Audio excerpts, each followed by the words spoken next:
Bonjour, merci beaucoup d'être là donc pour cette session organisée par Série en partenariat avec Cannes Série qui se déroule donc du 9 au 14 octobre à Cannes et qui sera en live jusqu'au 21 octobre et Beta Série que vous retrouvez également en ligne.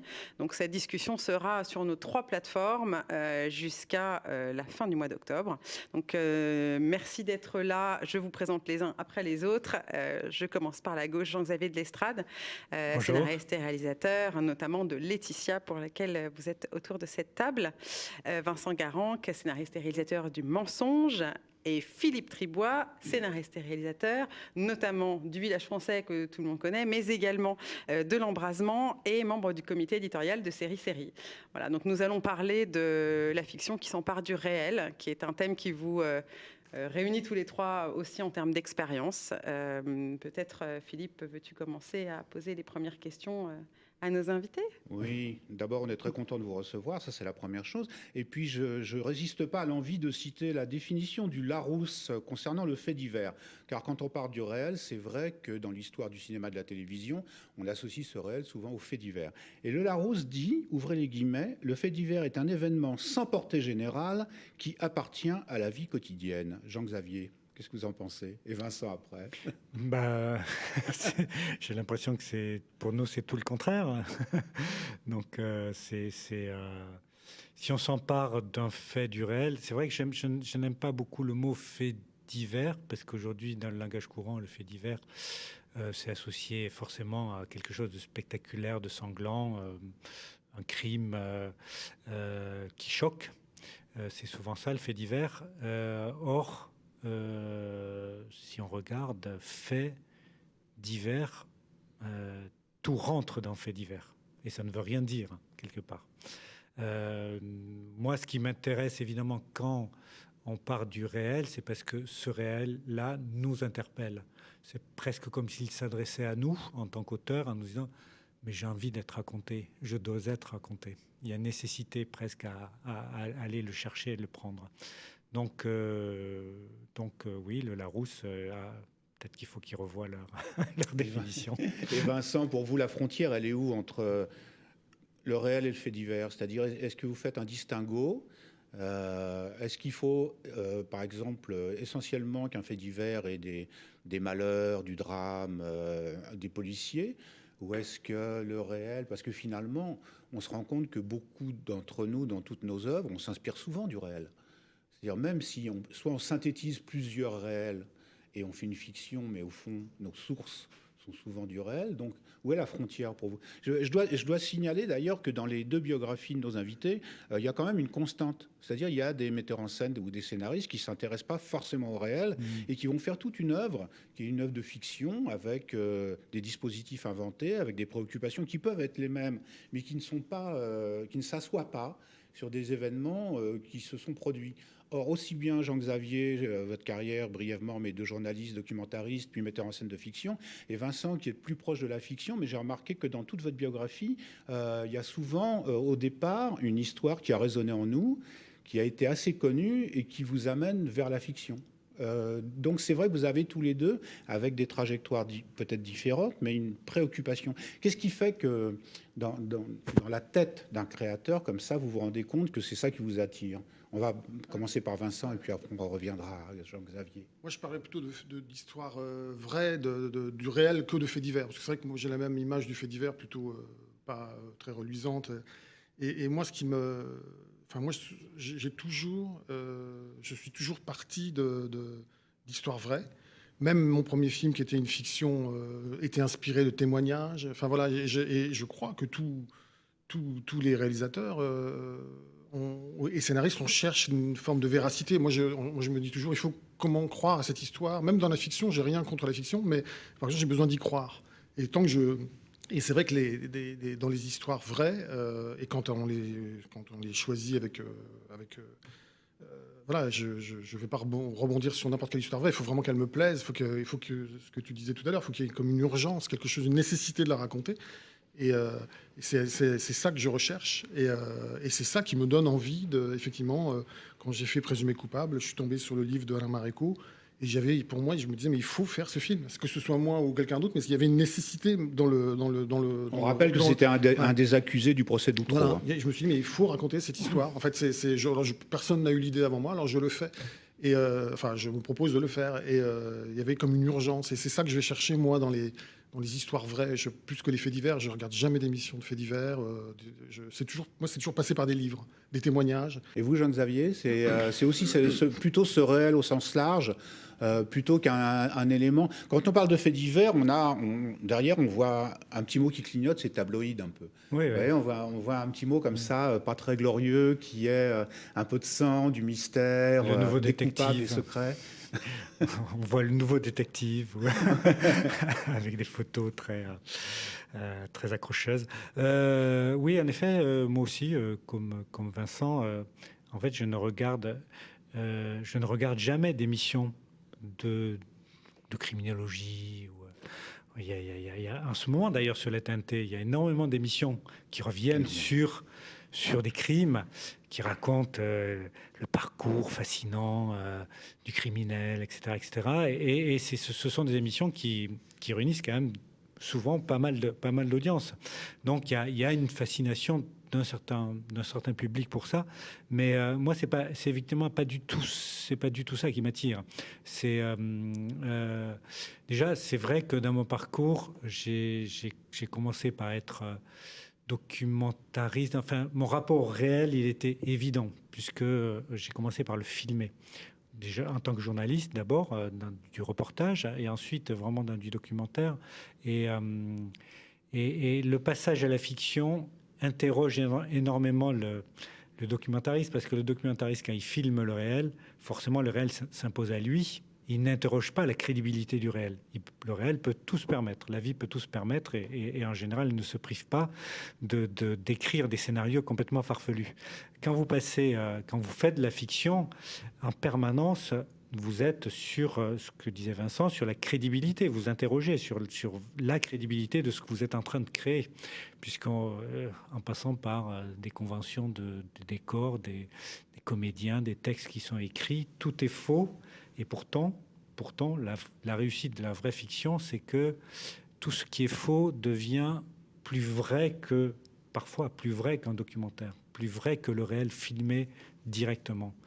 Et c'est ce qu'on essaye, au fond, chaque fois, d'essayer de capter, de saisir avec la caméra. C'est des bouts de réel créés qui vont avoir une puissance plus forte que le réel brut, que le réel qu'on aurait filmé avec une caméra et un documentaire, pour un documentaire. Et du coup, c'est vrai que ce rapport au réel, je trouve qu'il est passionnant, parce que aussi ça permet nous, en tant que cinéaste, en tant qu'auteur, créateur, ça nous permet de nous interroger sur à la fois qui nous sommes en tant qu'être humain, parce que c'est quand même ça, au fond, moi, la vraie question, c'est qu'est-ce que c'est que l'être humain, cette contradiction permanente qu'est un être humain. Et à travers les histoires qu'on peut raconter, inspirées du réel, on s'y coltine fortement et frontalement, parce que dans le réel, les gens n'ont pas tout à fait les mêmes comportements que dans les fictions, ou que dans les fictions écrites, qui répondent à des ressorts de dramaturgie bien huilés, bien organisés, alors que dans le réel, les gens peuvent avoir des comportements extrêmement erratiques. Et qu'est-ce que vous faites de ce matériau-là ? C'est ça qui est vraiment passionnant. Il vous interroge et il vous confronte à une matière humaine qui est peut-être encore plus brute que la matière qui sort de l'imaginaire d'un scénariste. Oui, j'allais parler de ça avec le mensonge de la série de Vincent, parce qu'en fait, il y a un moment où on se dit, c'est tiré d'une histoire vraie, et on se dit que l'acharnement de la justice, peut-être que quand on est scénariste d'une fiction pure, on ne serait pas allé aussi loin. On ne serait pas allé aussi loin que le réel dans l'acharnement. C'est-à-dire, il y a dans le réel un acharnement improbable. Souvent, la réalité est assez improbable, d'ailleurs. Et je trouve qu'elle est... c'est peut-être ça qui nous attire, nous, scénaristes-réalisateurs, c'est qu'il y a sans cesse des surprises qui sont au-delà de l'imagination. Après, on peut peut-être, une fois qu'on a bien compris l'affaire, on peut extrapoler, mais un peu comme si on faisait une orchestration d'un thème musical existant. Mais parce qu'il y a, après on y reviendra, un peu plus loin, on va essayer d'être plus près de vos œuvres et de vous questionner sur la manière dont vous les abordez. Vincent, là, vous avez choisi délibérément, finalement, dans votre série, de montrer comment un être qui d'emblée nous apparaît comme innocent, va vivre un cauchemar pendant 10 ans. C'est-à-dire, je parle là de l'approche qu'on peut avoir par rapport à un fait du réel. Jean-Xavier, on en parlera après sur Laetitia. Là, j'ai eu le sentiment, en voyant vos deux œuvres, que l'approche n'était pas la même. Très vite, est-ce que vous avez choisi cette approche ? Oui, c'est... Donc, moi, comment je suis arrivé à faire cette série, c'est moi, j'avais déjà fait un film sur une erreur judiciaire. Donc, pour moi, c'était quelque chose de clos. Je me voyais... Enfin, c'était pas imaginable de refaire une autre histoire d'erreur judiciaire. Je vais pas... Enfin, déjà qu'on me suspecte de faire un peu toujours la même chose. Mais on m'a donné ce livre et j'ai été étonné de à quel point 5, 6, 7, 8 ans après, un récit d'erreur judiciaire pouvait autant m'énerver encore. Voilà. Et je me suis dit, et donc j'ai dit à la productrice, Julie Lafort, j'ai dit, écoute, j'ai l'impression que là, tu as vraiment un vrai sujet de série. J'ai l'impression, il y avait un chapitre du livre qui s'appelait Autopsie d'une erreur judiciaire. J'ai l'impression que tu peux vraiment raconter, tu peux vraiment faire l'autopsie d'une erreur judiciaire et que le temps de la série te permettra d'être peut-être plus... d'être beaucoup plus large et beaucoup plus précis dans le récit même de l'erreur judiciaire. Donc j'ai l'impression que là, déjà, c'est intéressant, parce que ce que j'avais pas le temps de faire sur un long métrage d'1 heure et demie, là, tout d'un coup, je vais pouvoir le développer. Il y avait une histoire de famille qui était très touchante. Il y avait aussi dans cette histoire une dramaturgie qui, naturellement, est très intéressante et très cinématographique. Et là, ça rejoint ce que vous disiez, c'est-à-dire que ce que tu disais, pardon, c'est-à-dire que le réel, enfin scénarise mieux qu'un scénariste en fait. Et donc il y avait tout ça dans cette histoire. Et donc moi je me suis dit il faut le raconter.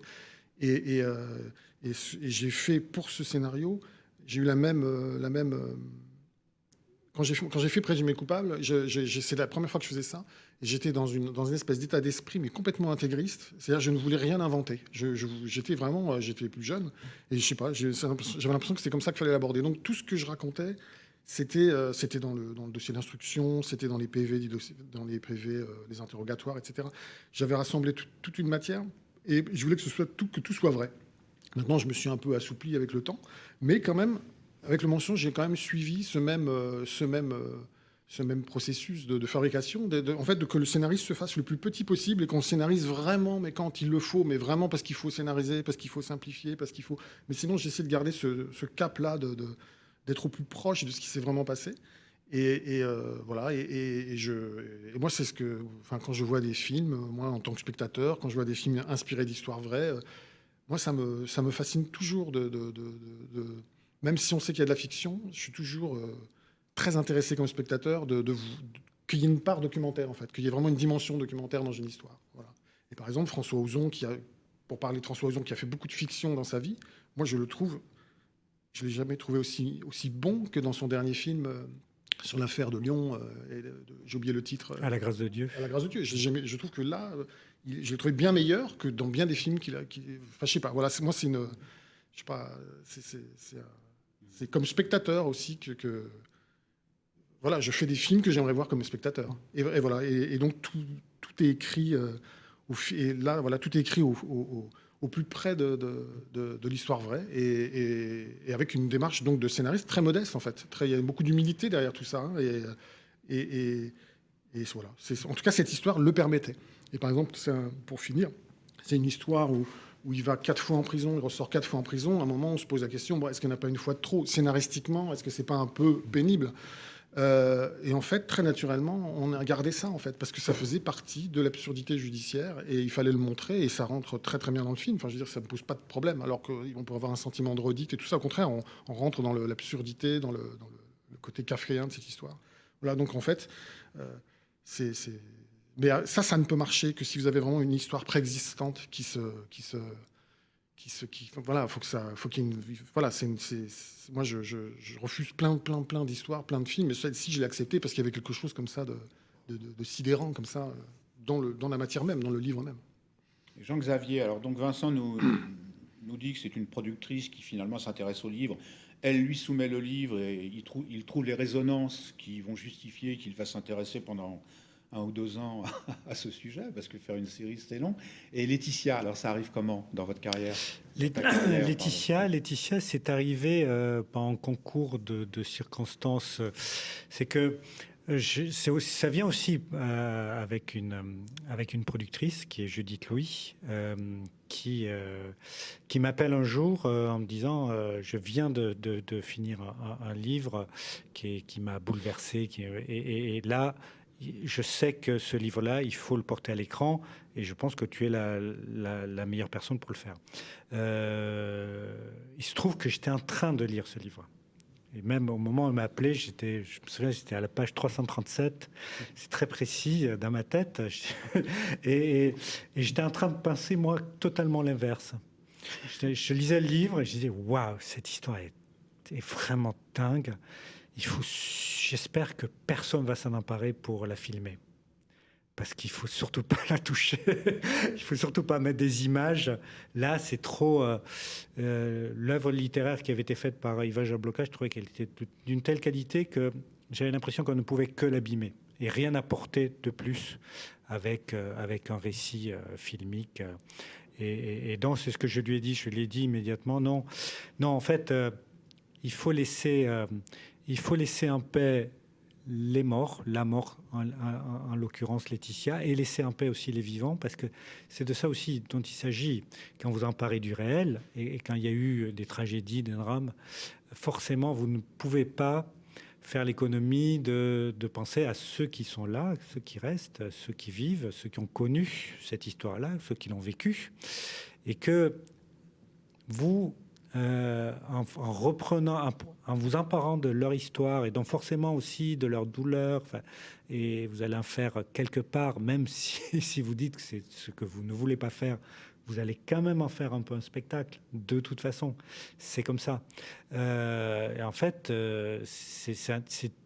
c'est une énorme interrogation que vous devez avoir, et on ne peut pas faire l'économie de l'avoir, cette interrogation-là sur ce qu'on n'aurait pas avec de la fiction pure, à partir du réel, oui, fatalement. Et donc là, presque par souci, et en disant il faut prendre soin de ceux qui restent, des vivants qui sont là, et si on veut prendre soin d'eux, n'allons pas leur infliger des images sur leur drame. On va pas aller, on va pas faire un spectacle de leur douleur. Donc c'était un peu mon point de départ. C'était plutôt ça. C'était plutôt non. Mais bon, après on se refait pas. C'est que j'ai terminé le livre et il y a des images qui ont commencé à surgir, à me hanter, et je suis passé complètement à l'inverse en disant, au contraire, effectivement, cette histoire-là. Il faut la raconter. Il faut absolument la raconter, en fait. Elle dépasse le cadre de ceux qui l'ont vécu. Elle s'adresse à tous. Elle s'adresse à nous toutes, nous tous. Et c'est pour ça qu'il faut la raconter. C'est qu'à un moment donné, et c'est ça qui, je pense, qui fait la différence quand on se dit on peut s'emparer d'une histoire, c'est que les gens qui ont vécu cette histoire, qui sont au centre de l'histoire, ils l'ont vécu de manière individuelle. Pour eux, bon, oui, il y a eu peut-être beaucoup de drames, de douleurs, de tragédies, mais à un moment donné, c'est une histoire, on sent bien que c'est une histoire qui devient plus collective, qui n'est plus une histoire individuelle, qui est une histoire collective, qui est une histoire donc qui doit tous nous interpeller en tant que collectivité, en tant que société. Et dans Laetitia, il y avait évidemment ces ingrédients-là. Il y a l'histoire de Laetitia, de ses amis, de sa sœur jumelle, évidemment, de sa famille.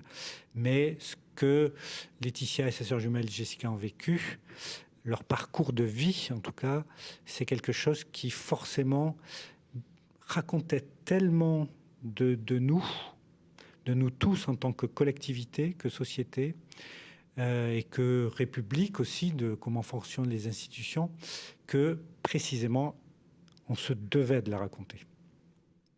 Et à partir du moment donc, où vous acceptez l'un et l'autre de vous lancer dans cette aventure, est-ce que très vite, le choix du point de vue, en tout cas le choix de la manière narrative s'impose. J'ai l'impression que les deux manières de raconter ne sont pas les mêmes. C'est-à-dire, je trouve, Jean-Xavier, par exemple, dans la deuxième partie, tu vas de plus en plus vers des séances longues intimistes, et finalement, tu traites l'aspect judiciaire presque à minima. Enfin, tu le traites à minima, et tu ne vas pas non plus vers l'identification des personnages, je trouve. C'est-à-dire, tu nous montres des choses. À la limite, moi, je me suis presque identifié au rôle du gendarme Yannick Chouara, c'est le seul. Et les autres, on est dans une observation, dans des faits bruts.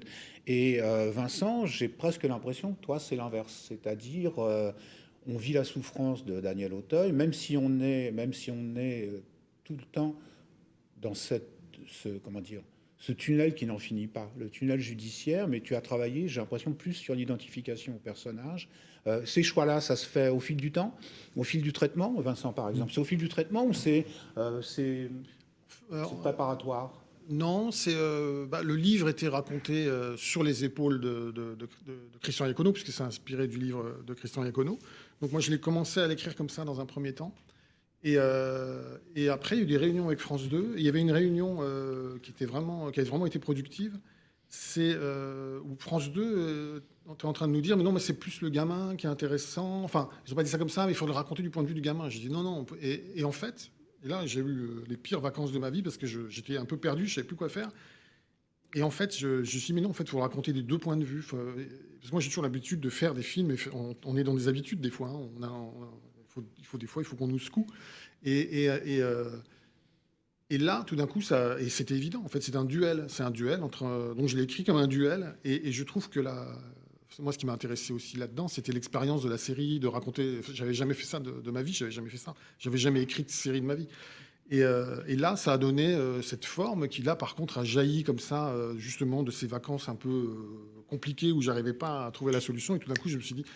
Et du coup, ça m'a permis de démarrer la première soirée, donc les 2 premiers épisodes, du point de vue de Daniel Auteuil, et de démarrer la deuxième soirée avec un autre voix off du gamin. Et ça, c'est des choses qui ont jailli comme ça au fil de l'écriture, et j'ai trouvé ça très intéressant. Et je me suis dit, tiens, là, l'écriture de la série, ça ouvre quand même des portes. C'est quand même... moi, j'ai beaucoup aimé ça, ce petit moment-là justement de quitter mon confort du cinéma, entre guillemets, et puis d'arriver dans un truc inconfortable qu'est la série, et puis pour aboutir à ce genre d'écriture. Et je trouve que la série est beaucoup plus audacieuse en termes d'écriture aujourd'hui que le cinéma, même si j'adore le cinéma. Hein. Et c'est ça qui m'a plu. Et voilà, c'est né d'une confrontation, c'est né d'un conflit dans une réunion où on se posait des bonnes questions, en fait. Et voilà, donc ça a évolué. Voilà, l'écriture a évolué. Et voilà, c'est la forme que la série a gardée et que je revendique totalement, quoi. Jean-Xavier, toi? Oui, je suis tout à fait d'accord sur le fait qu'aujourd'hui, les séries, ça offre, en termes d'écriture, ça offre vraiment un éventail extrêmement large. Il y a une créativité incroyable et j'ai l'impression qu'on peut, en termes narratifs, on peut aujourd'hui presque tout se permettre et que le spectateur est prêt à tout voir, tout comprendre et la série permet ça. Contrairement au cinéma, c'est un peu plus compliqué.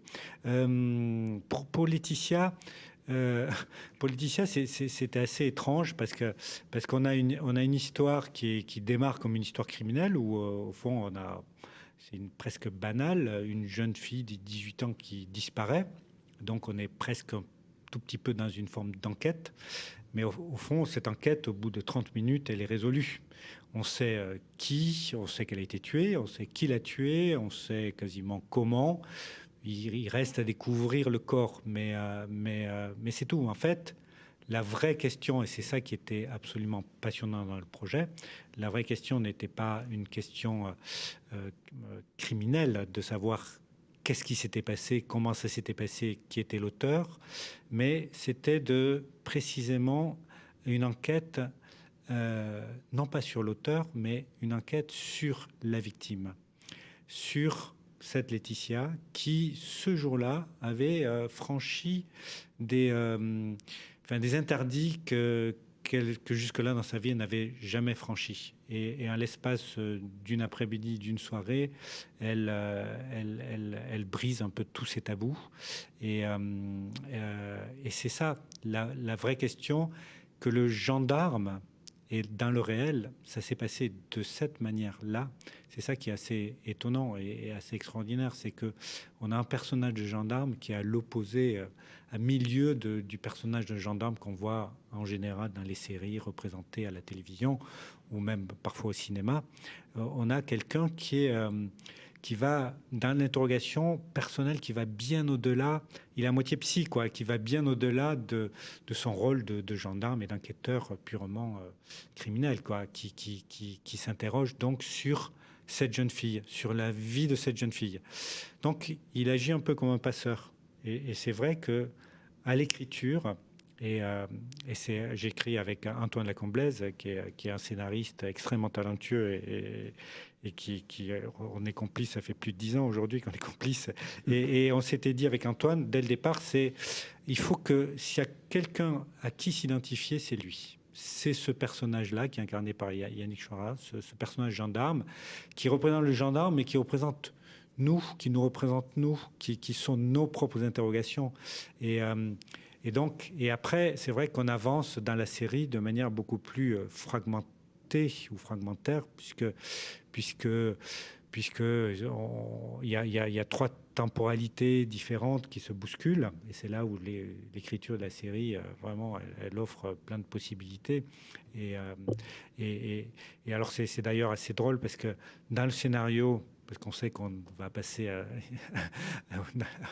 travers les fourches codines de lecteurs très attentifs qui vont peut-être pas forcément comprendre, mais donc dans le scénario, nous avions 49 dates, précision de dates et d'horaires, pour qu'on se dise, il faut que le lecteur ne soit pas perdu quand il va lire. Voilà, bon, il y en avait 49. À l'arrivée, à l'écran, sur les 6 épisodes, il n'y en a plus que, je crois, 12 ou 13. Pour dire à quel point, finalement, l'image, elle est organique. C'est-à-dire qu'on a... C'est ça qui est formidable, c'est que c'est le ressenti. Le spectateur, il regarde des images, il fait des associations, ça travaille à l'intérieur de lui. On n'a pas besoin de cadrer, de tout raconter, de tout expliciter. Et ça, c'est quand même, ça donne une liberté assez formidable. Et il faut dire que France Télévisions a accepté complètement, sans remettre en cause le principe. Et voilà, ça c'est quand même, c'est quand même plaisant. Et il y a justement une vraie question. Tu disais justement la liberté. Quelle est la liberté du créateur quand on s'empare de faits réels? On parlait tout à l'heure des vivants. Comment on gère cet équilibre entre le travail de la fiction et la réalité et ces gens qui existent, dont on va raconter aussi la vie? Là, c'était très clair dans ma tête, c'est que cette série-là, ce projet ne pouvait pas se réaliser en dehors de la famille et en dehors de l'accord à minima de Jessica, de la sœur jumelle Laetitia. Elle est la survivante de sa sœur et vraiment, c'était inconcevable de devoir le faire sans qu'elle ne soit d'une certaine manière associée. Quand je dis associée, c'est qu'elle soit tenue au courant de comment on travaille, dans quelle direction on va, donner les scénarios si besoin, être les premiers spectateurs du film avant que la moindre image ne soit vue publiquement. Et donc, oui, il y a forcément une volonté, une intention de prendre soin de ceux qui sont là. Mais prendre soin il y a quelque chose qui est dans prendre soin, il y a aussi un souci absolu de vérité, c'est-à-dire que aux gens qui restent, on doit prendre soin d'eux, mais ça veut dire que on leur doit la vérité aussi, et parfois la vérité peut faire mal, donc c'est un peu ambivalent quand on se doit de dire les choses, enfin en tout cas en l'occurrence de les montrer. On imagine que certaines images, certaines séquences qu'on va tourner peuvent être raviver une douleur de manière assez violente, mais en même temps on sait qu'on doit passer par là. Mais c'est quelque chose que qu'on fait en accompagnant, en disant voilà, on va le faire, voilà quelles sont nos intentions. Et là, en l'occurrence, ça s'est fait pendant tout le long du processus créatif. Et d'une certaine manière, pour moi, la plus grande récompense, c'est que à la fin c'est que Jessica était capable de voir la série au bout du compte. Alors que je pensais qu'elle mettrait peut-être 10 ans pour la voir, parce que la série est quand même âpre, elle bouscule les gens qui n'ont pas vécu cette histoire, mais en tout cas, celle qui était au cœur de l'histoire, qui est la sœur jumelle, je me dis, mais comment va-t-elle recevoir ces images? C'est quand même très difficile. Et elle a été capable de les voir, et elle m'a appelé pour me remercier. Et ça, au fond, quelque part, vous dites, vous n'êtes pas trompé.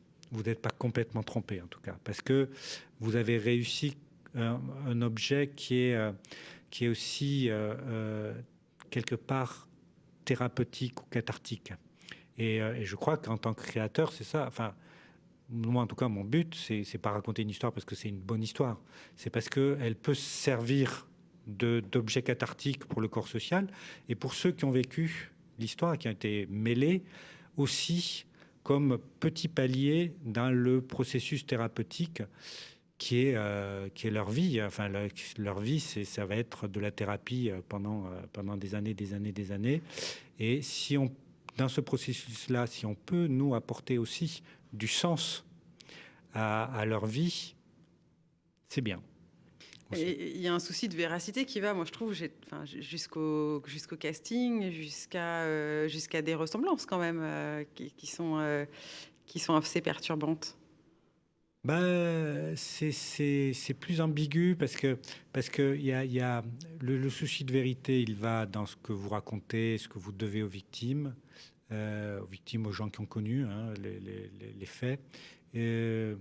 Mais j'ai l'impression que le souci de vérité, il est plus fort quand dans votre choix de comédien, là, le casting, c'est très difficile de faire un casting, de réussir pour une fiction normale, c'est déjà peut-être en tant que metteur en scène, c'est peut-être la chose la plus complexe. Mais quand vous avez une histoire tirée de faits réels et donc vous avez des modèles dans la vie qui sont toujours vivants, c'est encore plus difficile parce que vous vous interrogez toujours à quelle distance vous allez vous placer par rapport à ces modèles. Est-ce que vous allez vers l'imitation ou vers la ressemblance, ou alors vous dégagez de ça parce que c'est pas forcément ce qu'il y a de plus important. Ce qu'il y a de plus important, c'est ce que le comédien va dégager comme énergie.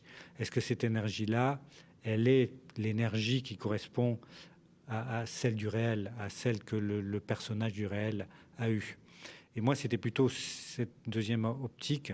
Je disais, si les gens ressemblent, ils ressemblent, pourquoi pas, mais c'est pas du tout ce qu'on cherche, c'est pas du tout ce que j'ai cherché. Si on prend Noam Morgenstern, il ne ressemble pas du tout à Tony Meillon, et pourtant l'énergie qu'il dégage, elle est, en tout cas de ce que j'imaginais, très proche de celle de Tony Meillon. Sam Karman a plutôt une ressemblance avec Gilles Patron, mais j'ai choisi Sam Karman, par exemple, parce qu'il avait cette énergie, cette autorité naturelle, cette manière, cette petite raideur, comme ça, qui était vraiment le personnage. Et voilà, après, c'est des choix qu'on fait, mais c'est très difficile, parce que pour les comédiens aussi, ça ajoute une responsabilité. Parce qu'ils savent qu'ils représentent des personnages du réel, des personnages vivants. Ils savent qu'à un moment donné, ces personnages du réel vont regarder, vont se voir. Et c'est difficile pour eux de complètement oblitérer ça, même quand ils jouent, enfin, qu'ils sont là. Alors, évidemment, ils l'oublient à un moment donné. Mais Marie Colomb, qui joue le personnage de Laetitia, là, en l'occurrence, elle avait personne... Enfin, Laetitia ne pouvait pas le regarder, mais il y avait tous les gens qui étaient autour, une sorte d'attente autour. Et pendant tout le temps du tournage, et presque même après, elle avait Laetitia tout le temps dans sa tête. Elle avait comme un dialogue intérieur avec la défunte, avec la victime. Et forcément, ça hante aussi les comédiens en tant qu'êtres humains. C'est plus seulement que des comédiens qui interprètent un personnage, ça déborde dans leur vie. Et c'est ça qui est aussi intéressant, nous, derrière la caméra, à essayer d'aller capter, d'aller leur voler un petit peu cette part de réel où le personnage du réel a envahi leur vie à eux, et forcément ça peut se percevoir, et on essaye de choper des petites choses là-dedans. Vincent, toi, pour revenir, après on reviendra à ça, je voulais vous interroger justement sur la ressemblance, le rapport au réel, les décors et tout ça. Mais est-ce que tu as eu aussi des contacts avec les protagonistes de l'histoire? C'est-à-dire, est-ce que tu as travaillé en solo et vous leur avez montré à la fin? Ou est-ce que dès le départ, il y a eu une espèce... Moi, il m'est arrivé personnellement, par exemple, sur un projet auquel je tenais beaucoup, que la personne concernée invoque le droit à l'oubli. Et là, j'ai arrêté tout de suite. C'est-à-dire, et ça a été un crève-cœur. Mais voilà, est-ce que toi, tu as été dans un accompagnement comme Jean-Xavier, ou ça s'est fait différemment? Enfin, comment strictement, non, c'est strictement la même démarche. C'est-à-dire que là, pour cette histoire-là, et dans toutes les histoires vraies que j'ai traitées au cinéma avant, j'ai toujours eu l'accord des principaux personnages. Évidemment, quand je suis présumé coupable, je ne demande pas l'autorisation du juge Burgot. Là, il y a des gens on sait qu'on n'aura pas leur accord, donc on ne va pas... mais je fais toujours très attention à ça. Moi, je me suis toujours dit, je ne veux pas que l'histoire qui raconte, l'histoire de gens qui ont beaucoup souffert, je ne veux pas que cette histoire, par-dessus le marché à la fin, vienne encore les trahir. Donc j'ai un gros souci de le partager avec eux, de leur faire lire autant de versions du scénario, d'écouter tout ce qu'ils me disent, de passer du temps avec eux. Et surtout, j'espère, j'ai cet espoir qu'à la fin, ils vont se reconnaître dans le film. Alors que forcément, on est obligé de faire de la fiction aussi, de simplifier des fois. Je me rappelle, Alain Maréco, je lui dis, tu sais, avant qu'on prenne les droits du bouquin, je lui disais, tu sais, je vais faire des choses, je ne sais pas encore quoi, mais il faut que tu te prépares à la fiction. Il va y avoir une part de fiction parce qu'on est obligé, parce qu'il faut simplifier, parce que c'est 15 ans de ta vie, mais là, il faudra faire 1h30. Donc, il y a un moment, ça va passer par des trucs.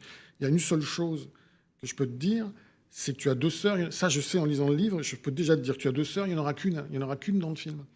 Et 2-3 jours après, il m'appelle ou il m'envoie un mail, il me dit, mais j'en ai parlé à mes sœurs, elles ne comprennent pas parce qu'elles ne se ressemblent pas, elles n'ont rien à voir l'une avec l'autre. Et c'était marrant, c'était touchant. Et je dis, mais non, je te jure, tu verras. Et à la fin, les sœurs, elles étaient très contentes aussi. Mais parce qu'elles avaient été dedans, en fait. Elles avaient été dans le processus. Et donc, ils ne découvrent pas le film à la fin. Ils ont lu le scénario, on a eu des discussions avec Alain Maréco. Encore une anecdote. On a été nominé, Philippe Torreton a été nominé au César, et j'avais demandé à ce que Alain Maréco soit de la fête. Donc, ce qui ne se fait pas, hein. Normalement, c'est de l'entre-soi, les Césars. On ne fait pas venir les vrais gens. Et donc, Alain Maréco vient avec sa compagne. Et donc, longtemps après, je demande à Alain, qu'est-ce que tu as préféré dans tout ce parcours, avec le recul? Le film était passé à la télé, c'était fini, hein, j'ai demandé ça il n'y a pas très longtemps. Il me dit, qu'est-ce que tu as préféré de toute cette histoire, en fait? Et il m'a dit, moi je m'attendais à ce qu'il me parle des Césars, pas du tout. Il m'a dit, ce que j'ai aimé, c'est quand on était tous les deux dans ta cuisine et qu'on parlait. Et voilà, donc moi j'ai toujours fait ça comme ça. Et peut-être je vais être obligé parfois de changer, parce qu'effectivement, on peut se retrouver dans des situations où là, je sais que j'ai envie de faire un biopic et que j'ai renoncé il y a 3 ans parce que personne ne voulait me parler. Donc j'ai dit au producteur, écoute, là j'en ai marre. Enfin, je veux dire, moi j'ai toujours eu une agrégation de tout le monde autour du projet, au moins d'une grande majorité. Mais là, personne ne veut me parler. Là, c'est la première fois que je vis ça, j'arrête. Mais là, je suis en train de me poser la question, 3-4 ans après, je crois que je vais le faire quand même. Mais parce que c'est particulier, c'est une histoire particulière. Le protagoniste est mort, donc c'est une autre.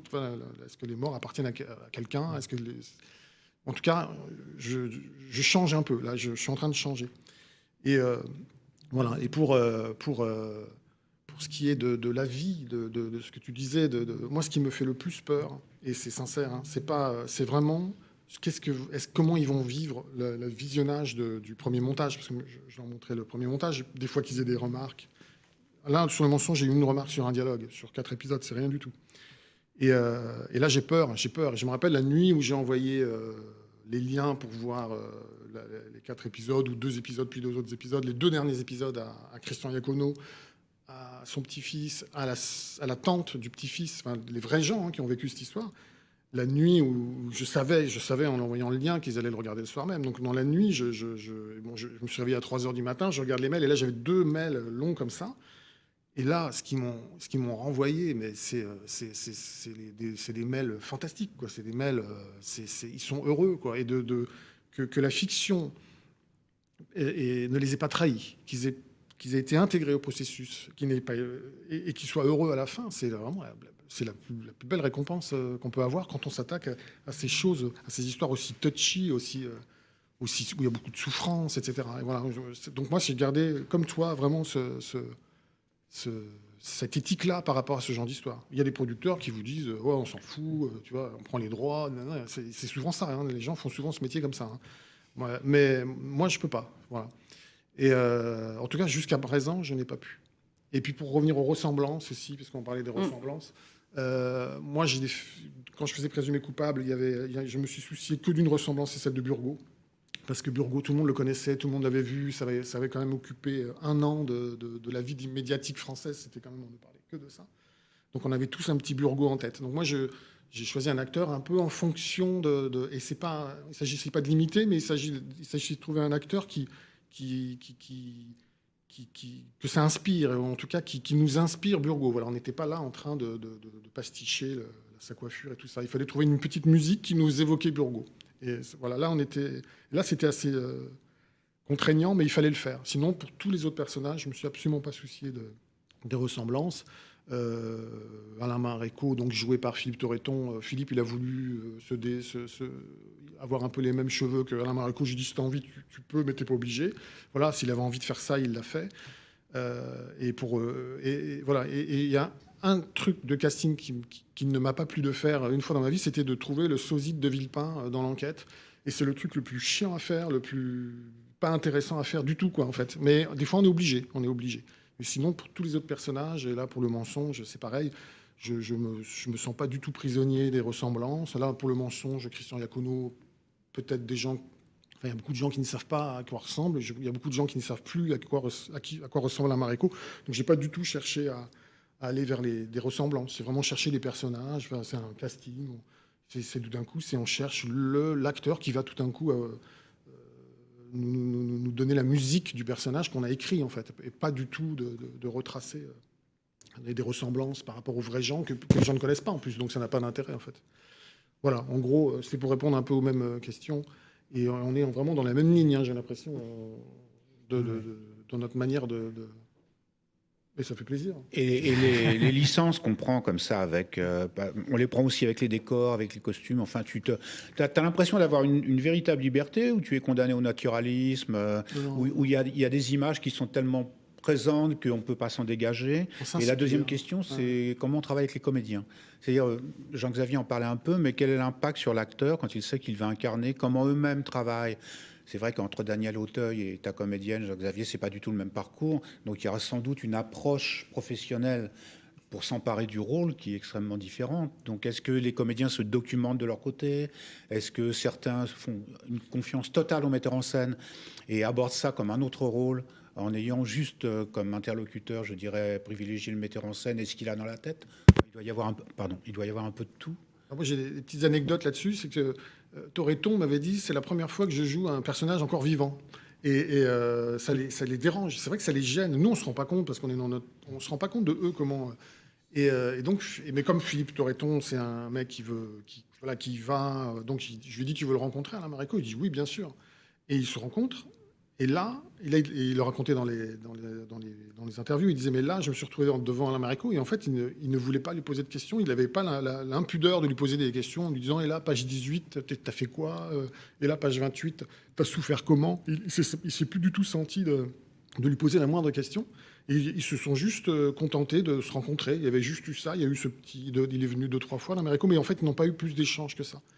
Et Daniel Auteuil, pareil, il a une vraie gêne vis-à-vis des vrais personnages, surtout s'ils sont encore là vivants. Et donc, de fait de rencontrer, ça le gêne, en fait. Et une fois, André Bamberski, pour le film que j'avais fait, qui s'appelait Au nom de ma fille, était venu sur le plateau.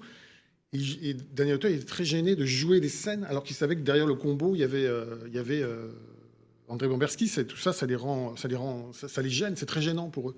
Et je pense qu'ils préfèrent les acteurs s'inspirer du scénario, donc de se reposer plus sur leur interprétation. Et c'est ça qu'on attend d'eux. Effectivement, il y a un moment, on fait un film. C'est ce que tu disais. On filme des décors. On essaie de les rendre le plus plausible possible, mais on fait quand même du cinéma, et c'est quand même le but, c'est évidemment une grande fidélité aux histoires, mais aussi quand même de raconter, j'ai presque envie de dire par provocation, de divertir les gens. On fait de la fiction, voilà, les gens, et c'est ça, au final, quand même, Ouais, la vérité est au-delà des apparences, quoi. C'est sûr qu'elle est plus forte et plus loin que les apparences. On n'a pas besoin des apparences pour être vrai. Voilà, Oui. exactement. Et là, on s'inspire, voilà, on se sert de tout ça pour s'inspirer, et après, l'important, c'est de jouer. Donc là, on joue les scènes, et là, du coup, il s'approprie les scènes, et c'est ce qu'on attend de chaque acteur. Et là, on n'est plus du tout dans la référence, on n'est jamais dans l'imitation, jamais, jamais. Mais et toi, Jean-Xavier, avec tes comédiennes qui étaient beaucoup plus jeunes dans le métier, et jeune à tout point de vue d'ailleurs. Oui, elle avait tourné dans 2 courts-métrages, je crois, si je me souviens bien, et merci à cette formidable directrice de casting qui est Okinawa d'avoir su la trouver quelque part et de me l'avoir présentée. Parce que, voilà, donc, avec Marie Colomb, c'était assez simple. Parce qu'il y a eu pas mal... Enfin, en fait, la difficulté pour les comédiens, c'est quand il y a eu beaucoup d'images, soit de photos ou des images animées, du son, des personnages qu'ils vont jouer. La tentation, c'est d'aller tout de suite aller les chercher, aller les regarder, et d'aller recréer une forme d'imitation. Et ça, pour moi, je crois que c'est la pire des démarches. En général, j'interdis à tout le monde d'aller presque se documenter tout seul, parce que je pense qu'ils vont faire des... ça va pas marcher. En général, c'est comme ça. Mais en revanche, après, je leur donne des petits outils par lesquels rentrer dans un personnage. Et pour Marie Colomb, par exemple, alors il y avait quelques photos où on voyait bien une attitude chez Laetitia, une sorte de pose de port de la tête, un peu penché, le regard un peu haut. Et donc ça, je dis, tu vois, ça, si tu peux aller là-dedans, oui, c'est intéressant. Mais c'était très ciblé.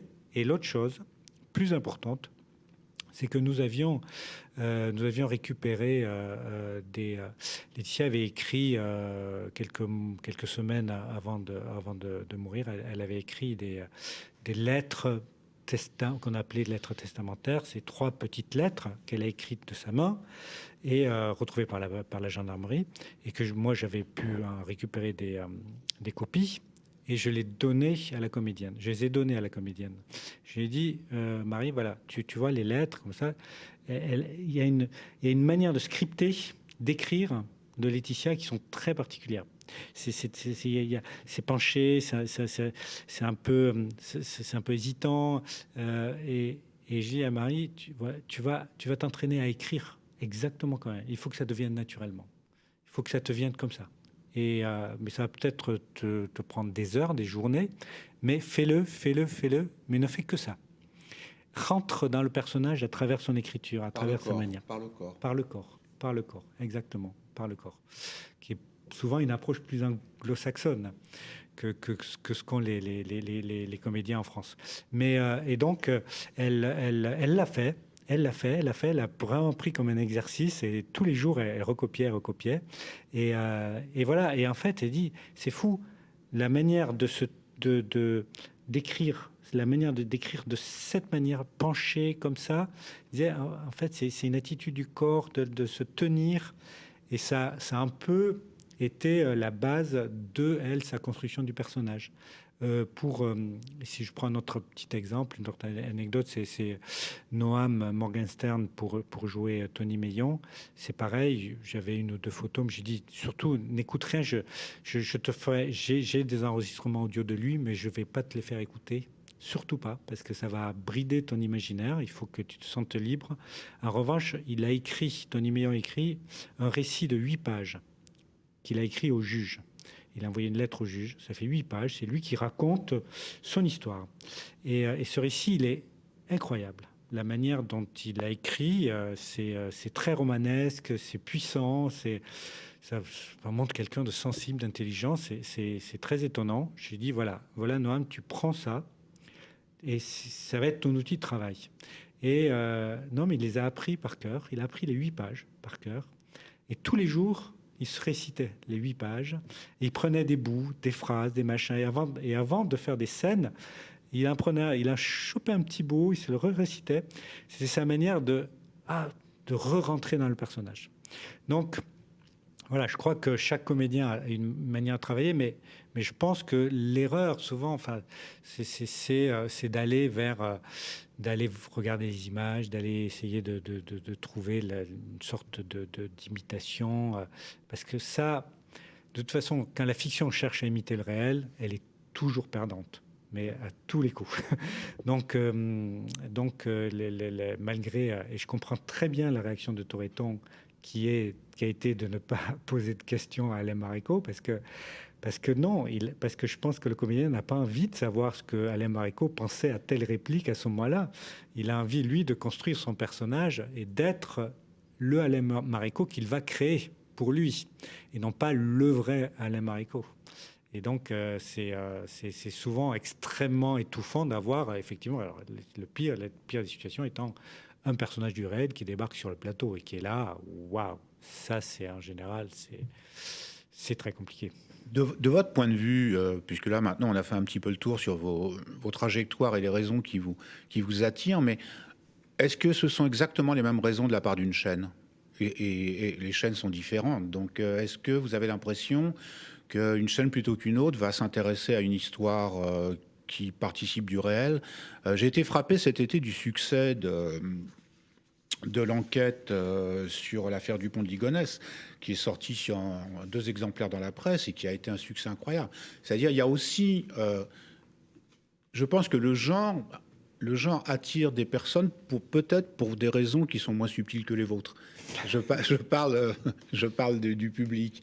Vous avez ce sentiment-là. Là, vous avez travaillé à France Télévisions, c'est un peu particulier. Enfin, c'est France Télévisions, mais il peut y avoir d'autres chaînes qui peut-être pourraient demander un traitement un peu plus spectaculaire, ou pourraient demander une morale dominante un peu plus claire. Il y a ça aussi, c'est-à-dire, est-ce que le fait divers pourrait presque être utilisé comme un outil non pas de manipulation mentale, on ne va pas employer les grands mots, mais certains sont tellement signifiants par rapport à la peine de mort, par rapport à la prison, par rapport aux peines non compressibles, par rapport à la psychiatrie. Vous voyez, est-ce que parfois vous pensez, même si ça ne vous est pas arrivé ni à l'un ni à l'autre, est-ce que vous pensez qu'un auteur peut être tout à coup l'otage d'enjeux qui sont un petit peu décentrés ? Alors, moi, mon expérience, je n'ai qu'une expérience de télévision, c'est France Télévisions, c'est France 2, plus précisément. Et ça s'est très bien passé. Il n'y a jamais eu aucune... Non, c'était vraiment... je vous ai raconté une réunion, c'était la réunion la plus complexe. Et en fait, c'était une réunion très productive. Et donc, il n'y avait aucune incitation d'aller vers quelque chose de plus, je ne sais pas quoi, plus putassier, hein, j'emploie le mot, mais même s'il ne l'emploierait jamais, il le dirait autrement. Non, ils ont, et je crois que toi aussi, hein, je crois qu'on a vraiment, et c'est pour ça que je suis attaché, moi, à France Télévisions et à France 2. Vu la liberté que j'ai eue, j'aurais plutôt envie, s'ils le veulent bien, d'aller creuser mon sillon là-bas, parce que moi j'avais un peu peur d'aller à la télévision, j'avais peur de subir des oukases et tout ça.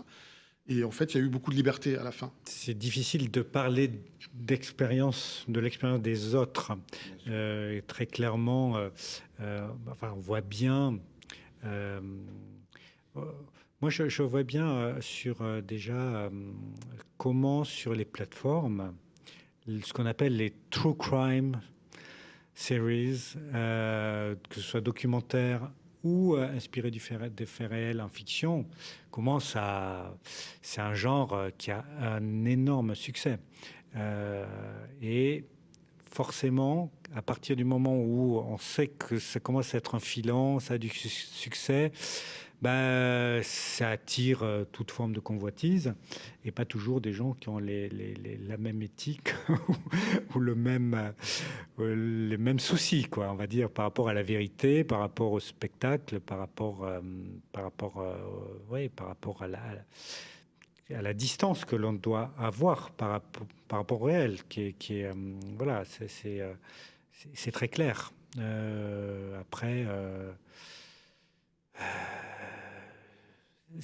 ça reste toujours assez fascinant de voir à quel point les gens sont fascinés par des histoires, voilà, très fortes, très fortes. Même pour Dupont de Ligonnès, en soi, l'histoire, bon, est-ce qu'elle est très intéressante? C'est l'histoire d'une pathologie. Le mec qui est... Est-ce que ça vaut la peine, enfin, est-ce que ça vaudrait la peine de faire 4, 6 épisodes? Peut-être, mais pas certain non plus. Pas certain. Mais bon, ça a été fait, ça se refera sans doute. Il va y avoir d'autres projets. L'intéressant quand même de travailler avec un service public, c'est que en fait, il y a quand même, dans vos deux cas, le débat s'élargit. C'est-à-dire qu'on part de l'histoire, du fait, du fait réel, pour arriver sur un débat de société. Finalement, on l'a vu dans le débat qui a suivi la diffusion de Laetitia.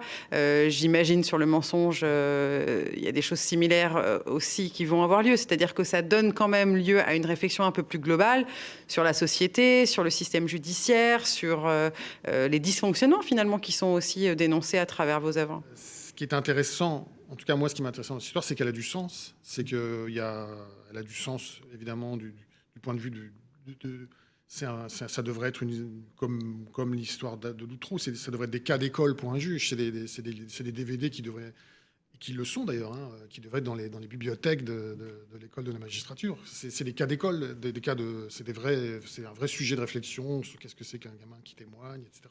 Le recueil des témoignages, les psys, les experts, machin. Donc ça a du sens. Et puis ce qui m'a plu aussi dans cette histoire, c'est qu'il y a aussi une histoire de famille, qu'il y a aussi, enfin je sais pas, il y a une... C'est là que ça touche. Ça peut nous... C'est à la fois ce côté autopsie d'une erreur judiciaire et aussi une belle histoire d'amour, en fait. Voilà. Donc, moi, c'est ça qui m'a intéressé. C'est-à-dire... j'espère que les gens vont être touchés par cette histoire. Et voilà. Après, maintenant, ça se passe dans une semaine. Je ne sais pas comment ça se passe, le retour des gens. Je ne sais pas... Toi, tu sais, puisque c'est déjà passé, mais on va voir. Alors, il y a deux images déjà. Oui, et après, le premier des retours, c'était l'intérêt préliminaire. Avant même d'avoir vu l'œuvre, c'était l'intérêt préliminaire. Et tu nous as dit tout à l'heure que la deuxième soirée avait tenu les promesses. Donc, ça veut dire que le retour...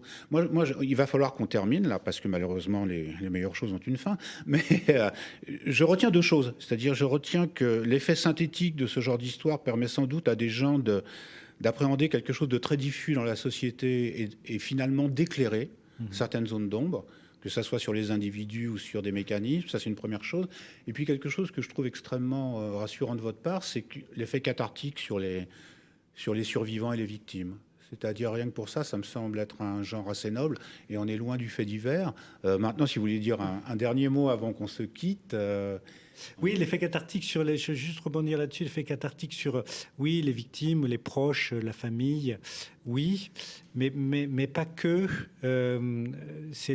Tout à l'heure, j'employais presque le terme d'effet cathartique au niveau collectif, social. C'est que ce qui était intéressant dans Laetitia raconte évidemment l'histoire singulière de Laetitia, qui a été assassinée à côté de Pornic à l'âge de 18 ans, mais ça raconte aussi l'histoire de milliers de Laetitia qui ont pas ce destin aussi tragique, mais qui ont quand même un destin qui est similaire à celui-là, d'enfance brisée, d'enfants qui essayent de grandir dans la violence, dans l'insécurité affective permanente.